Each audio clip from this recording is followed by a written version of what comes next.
This morning at approximately 7:30 or so a.m., police received a call for a missing child, 3-year-old Elijah March, missing from 145 Neptune, which is a small apartment building just south of us.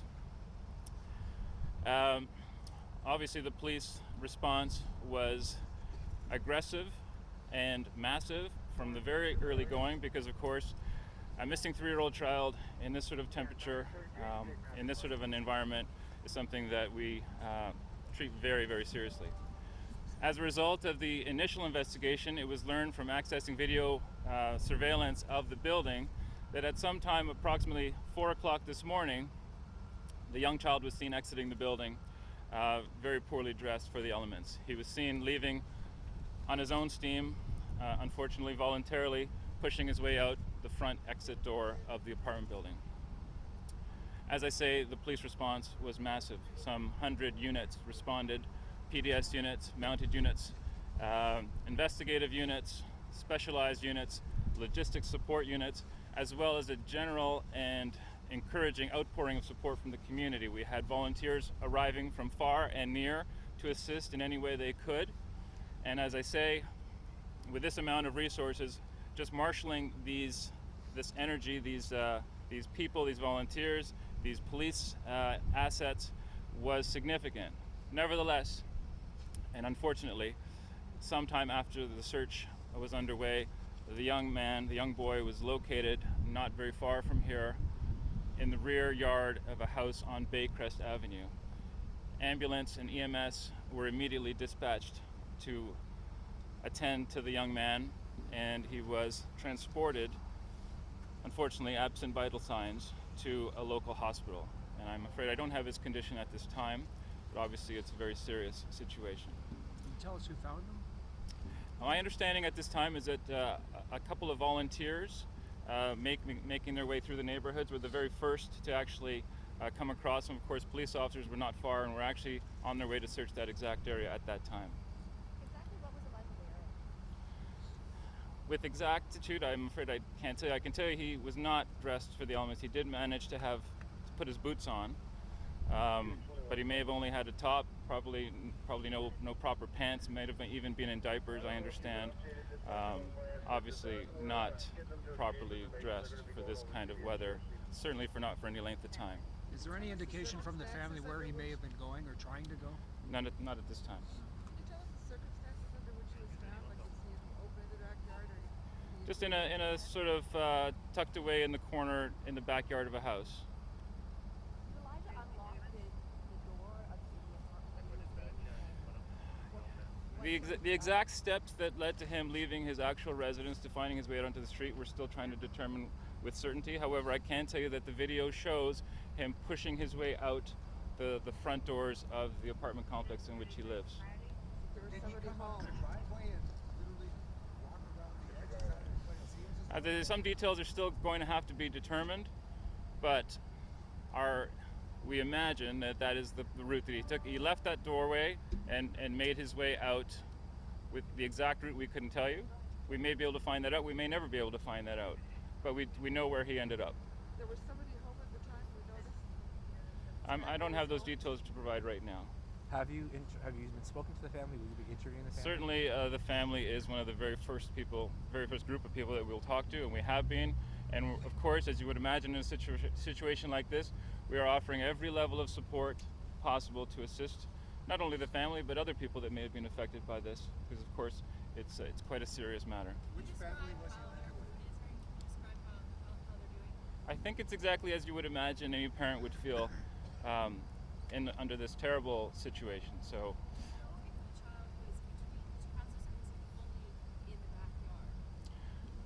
I couldn't tell you with exact certainty, but I can tell you that there's a laneway running between two houses on Baycrest Avenue, and traveling in between those two houses down the lane is essentially where he was found. What time was he found today? Sometime after 10 o'clock.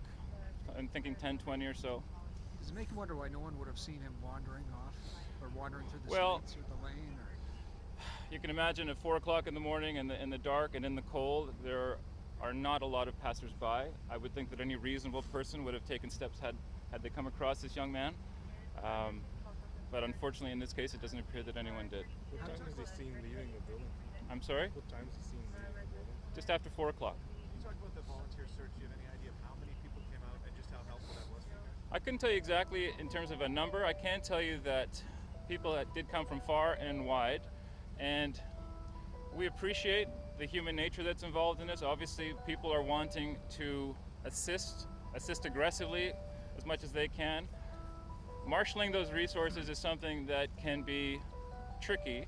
I don't want to say it's not appreciated, but you can also understand that a lot of people trampling around could cover over footsteps, could sometimes obscure evidence that we may need to use. You see, we're not looking simply for a person, we're looking for clues that might lead to that person. And so there's a fairly comprehensive amount of organization that needs to go into one of these things. And the more we can organize volunteers, helpers, is useful. But we understand human nature, we understand people wanting to do what they can. And at the very same time, I think we put out word to the media explaining that we wanted people to check their backyards. We wanted the assistance of the community, and certainly the community stepped up, and we're thankful for it. There were 3 search dogs. There were another 3 on the way. They wasted no time in getting to the scene and getting the necessary facts that they required and getting about their business of searching. So again, no shortage of resources were dedicated to this event. You also had the York helicopter up in the air? You know, I have not been made aware of a York helicopter. I presumed it was a media helicopter, but with a 3-year-old, I mean, we're looking at a very small search area, you might say. There's only so far that a person is going to make the trek, and so helicopters are sometimes a little bit more useful when you're looking at larger areas. What's the story of the child staying over here overnight? Why were they? I'm afraid I don't have information to that. The boy was outside in the cold for what, 6 hours or so? What are the chances of somebody surviving in this weather? Well, I'm not going to get into the medical aspects of what the human body can withstand or not, and I know that all sorts of tremendous work is done by our medical professionals. They're going to have to be the ones who address what cold does to a person that is exposed for any length of time. But do you think that he's been outside for 6 hours?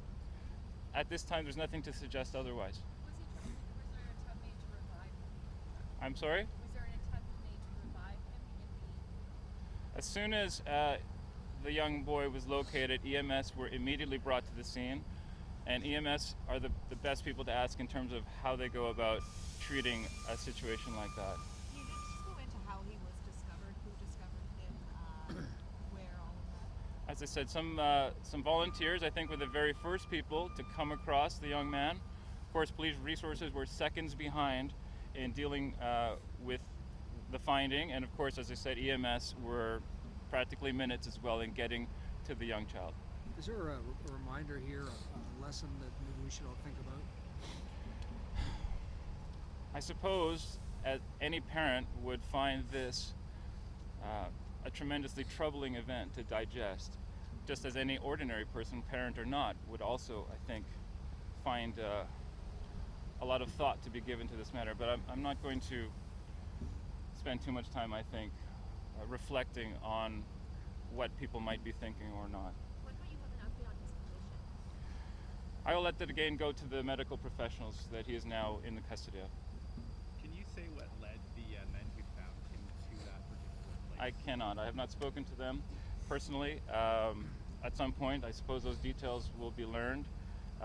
I suspect that it was simply the act of searching, not anything specific that might have indicated anything to them. But I won't speak for those 2 men.